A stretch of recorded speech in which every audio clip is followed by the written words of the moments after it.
अगर कोई शख्स किसी की प्रॉपर्टी पर गैर कानूनी तौर पर कब्जा कर लेता है, यानी किसी कानूनी मालिक या काबिज को उसकी प्रॉपर्टी से गैर कानूनी तौर पर बेदखल कर देता है, तो ऐसी सूरत में जो मुतासरा शख्स होता है वो इल्लीगल डिस्पोजेशन एक्ट 2005 के तहत इस्तगासा दायर करके, जिसे कंप्लेंट भी कहते हैं, अपना जो कब्जा है वो वागजार करवा सकता है। इल्लीगल डिस्पोजेशन एक्ट 2005 के तहत चौंका जो ऑफेंसेस हैं वो नॉन कॉग्निजेबल हैं, और जो नॉन कॉग्निजेबल ऑफेंसेस होते हैं उनकी बाबत पुलिस एफआईआर दर्ज नहीं कर सकती, और ना ही जो पुलिस अज खुद ऐसे ऑफेंसेस में बगैर किसी अदालती हुक्म के मदाखलत कर सकती है, और जो मुतासरा शख्स होता है उसको डायरेक्टली किसी क्रिमिनल कोर्ट में कंप्लेंट फाइल करनी पड़ती है। इसी तरह इल्लीगल डिस्पोजेशन एक्ट के जो ऑफेंसेस हैं वो नॉन कॉग्निजेबल हैं। जो मुतासरा शख्स है उसको डायरेक्टली सेशन कोर्ट में कंप्लेंट फाइल करनी पड़ती है, और फिर उस कंप्लेंट की बुनियाद पर जो मुकदमे की सारी कार्रवाई का आगाज होता है, शहादतें आती हैं, और अदालत उस कंप्लेंट को ही बुनियाद बनाकर मुकदमे का हतमी फैसला करती है, और उसी की बुनियाद पर शहादतें भी होती हैं, और मुकदमे की जो पुलिस के जरिए इंक्वायरी करवाई जाती है वो उसी कंप्लेंट को मद्देनज़र रखकर करवाई जाती है।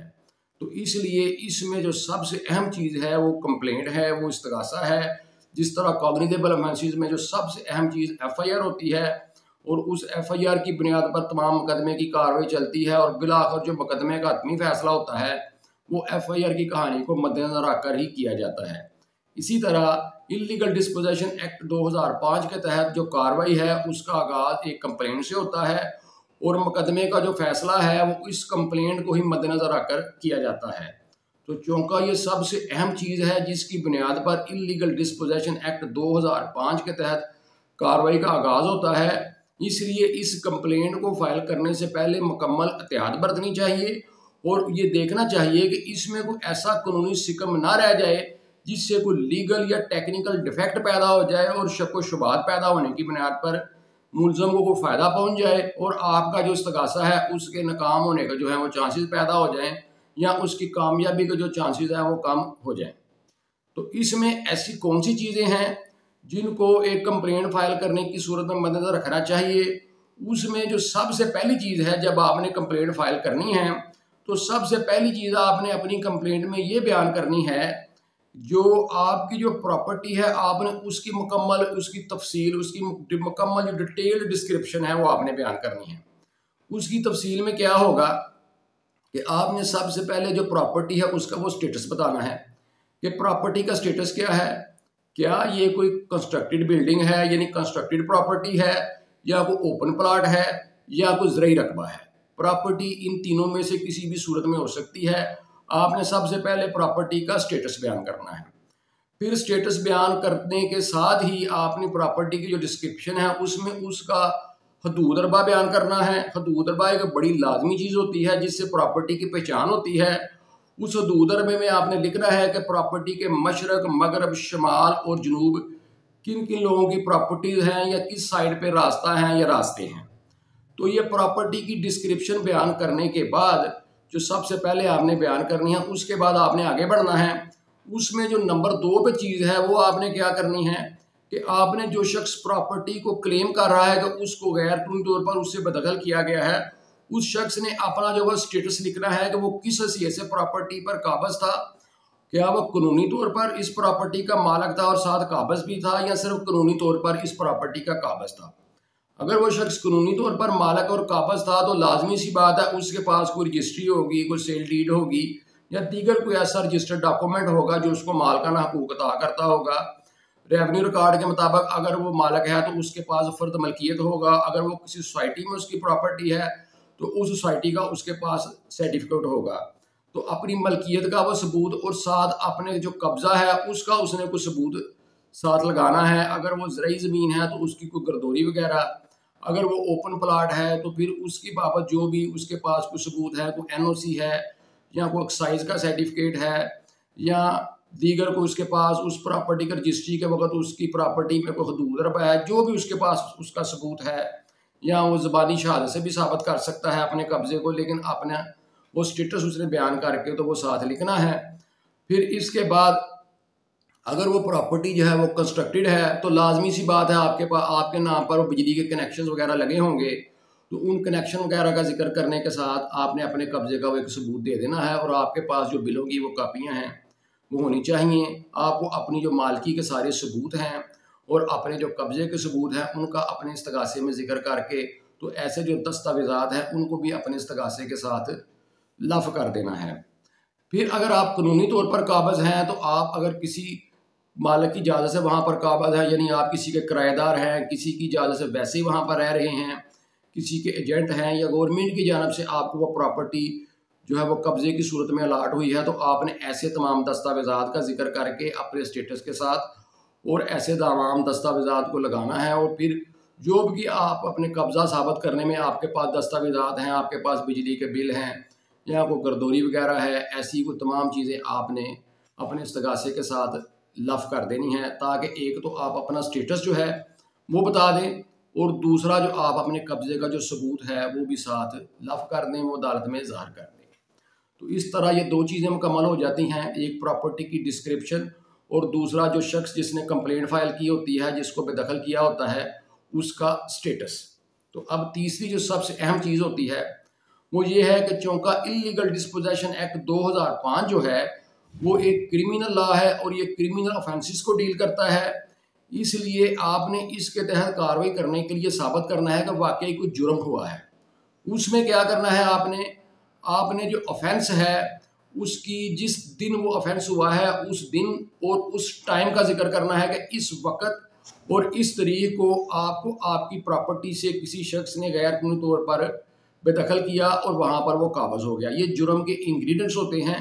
इनका हर सूरत किसी भी जुर्म को साबित करने के लिए ज़रूरी होता है। अगर आप मुबहम सा लिख देते हैं कि फ़लाँ दिन को या 2-3 माह पहले किसी ने आपकी प्रॉपर्टी पर कब्जा कर लिया, तो इससे आप जुर्म को दुरुस्त तौर पर साबित नहीं कर सकेंगे। आपको जैसे ही जुर्म का पता चलता है आपने उसी तरीके के हिसाब से उसका अपने इस्तगासे में जिक्र कर देना है। और फिर इस जुर्म की बाबत अगर आपके पास कोई गवाहान हैं जिनके सामने किसी मुल्ज़म या मुल्ज़मान ने आपकी प्रॉपर्टी पर गैर कानूनी तौर पर कब्जा किया है, आपने उन गवाहान का भी जिक्र कर देना है। अगर आपके पास दीगर कोई गवाहान नहीं, सिर्फ आपके सामने ही हुआ है, तो आप अकेले ही उसके गवाह होंगे। बाकी इसमें जो इस्तगासा होता है, इसमें जो अदालत है वो मुतल्लिका SHO से भी रिपोर्ट मंगवाती है, उसमें भी ये चीज़ें क्लियर हो जाती हैं कि ये ऑफेंस हुआ है कि नहीं। लेकिन फिर भी आपकी जिम्मेदारी बनती है कि आप स्पेसिफिकली उस वक़्त और तरीक़ का हर सूरत जिक्र करें जिस दिन ये वक़ुआ हुआ है। तो इस तरह इस्तगासे के ये 3 इंग्रेडिएंट्स हैं, एक प्रॉपर्टी की डिस्क्रिप्शन और जो शख्स को बेदखल किया गया होता है उसका स्टेटस और जुर्म के जो इंग्रेडिएंट्स हैं इनका हर सूरत जिक्र करें। इससे आपका इस्तगासा जो है वो कानूनी तौर पर मुकम्मल हो जाएगा और उसमें कोई कानूनी सिकम नहीं रह जाएगा और कोई ऐसा टेक्निकल या लीगल डिफेक्ट ना होने की वजह से आपके जो इस्तगासा है उसके कामयाबी के इम्कानात जो हैं वो 100% होंगे। और जब ये साबित हो जाएगा कि मुल्ज़म ने या मुल्ज़मान ने कोई जुर्म किया है तो उनको हर सूरत सज़ा होगी और किसी कानूनी जो उज़र है उसकी बुनियाद पर कोई शक व शुबहात पैदा नहीं होंगे जिससे उनके बरी होने के या आपका इस्तगासा नाकाम होने के कोई चांसेस पैदा हों। तो इस बाबत 2 जजमेंट भी हैं, एक 2021 YLR पेज है 23-27 और एक 2021 YLR पेज है 732। इन 2 जजमेंट्स को भी आप मुलादा कर लेंगे तो आपको ये चीज़ पता चल जाएगी कि इन जो चीज़ें मैंने ये 3 आपके सामने बयान की हैं, इन 3 चीज़ों को बयान करना कितना ज़रूरी है, क्योंकि इन 2 जजमेंट्स में ये 3 चीज़ें बयान नहीं की गई थी, जिसका फ़ायदा जो है वो मुल्ज़म को हुआ और मुल्ज़मान जो हैं इसमें इन इस्तगासा जात में बरी हो गए। तो ये 3 बुनियादी चीज़ें हैं जिनको इस्तगासा फ़ाइल करने से पहले आपको हर सूरत ख्याल रखना चाहिए। और इसके साथ मैं एक और चीज़ भी ऐड करना चाहता हूँ जो कि हर जुर्म को इतला के लिए एक लाजमी चीज़ होती है, वो ये है कि जब किसी शख्स के साथ कोई जुर्म हो जाता है तो ऐसे शख्स को कभी भी किसी सूरत डिले नहीं करना चाहिए, उसको अपनी कार्रवाई का आगाज़ फौरी कर देना चाहिए। उसको फौरी जो है अगर उसका इस्तगासा बनता है तो इस्तगासा दायर कर देना चाहिए, या अगर कॉग्निजेबल ऑफेंस उसके साथ कोई हुआ है तो उसको उसकी FIR दर्ज करके पुलिस को इतला कर देनी चाहिए, यानी उसको FIR दर्ज करवा देनी चाहिए। क्योंकि डिले करने से हमेशा शक व शुबहात पैदा होते हैं, एक तासर कायम हो जाता है कोई जितनी भी कार्रवाई है ये आफ्टर थॉट है, एक प्लानिंग के तहत की जा रही है। हो सकता है इनमें सच्चाई ना हो, क्योंकि कोई शख्स जुर्म होने के बाद इतनी देर खामोश क्यों रहा, इस खामोशी की जो वजह है वो कोई रीज़नेबल होनी चाहिए। तो इसलिए जब किसी के साथ कोई जुर्म होता है तो उसको किसी सूरत भी डिले नहीं करना चाहिए। फौरी उसको कोई वकील करके तो अपनी कार्रवाई का इलीगल डिस्पोजेशन एक्ट 2005 के तहत अगर वो मुतासरा है तो उसको फौरी वकील करके अपनी कार्रवाई का आगाज़ कर देना चाहिए। और ये जो मैंने 3 चीज़ें बताई हैं ये वकला को अमूमन पता होती हैं, ऐसी कोई बात नहीं कि वकला को इन बातों का इल्म नहीं होता। ये आम आदमी के लिए है कि आम आदमी को इल्म होना चाहिए कि मेरे साथ जब कोई ऑफेंस हुआ है तो मैंने किन 3 चीज़ों का ख्याल रखना है, और कोर्ट में अपनी एविडेंस के दौरान, कार्रवाई के दौरान मैंने अपनी किन 3 चीज़ों को याद रखनी है कि ये 3 चीज़ें मैंने साबित करनी है। बहरहाल वकला भी रहनुमाई कर देते हैं, लेकिन आम इंसान को ये इल्म होना चाहिए कि जुर्म जो है इलीगल डिस्पोजेशन एक्ट 2005 के तहत जब कोई जुर्म हो जाता है तो उसकी बाबत कौन सी 3 चीज़ें हैं जिनको मद्देनज़र रखकर कार्रवाई की जाती है, और जो कि कानूनी समझ लें कि कार्रवाई करने के लिए ज़रूरी चीज़ होती है। अगर ये चीज़ मिस हो जाए तो कानूनी डिफेक्ट्स पैदा हो जाते हैं, जिससे इस्तगासा जो है वो नाकाम होने के चांसेस पैदा हो जाते हैं। तो इसलिए अपनी कोई भी कानूनी कार्रवाई है उसको करने से पहले उसके जो बुनियादी इक़दामात हैं, यानी जो उसकी बुनियादी जुज़ें हैं, उनको मद्देनज़र रखें और उसी के मुताबिक आप अपनी जो है वो कार्रवाई जारी रखें। आपकी कामयाबी के चांसेस जो हैं वो 100% होंगे।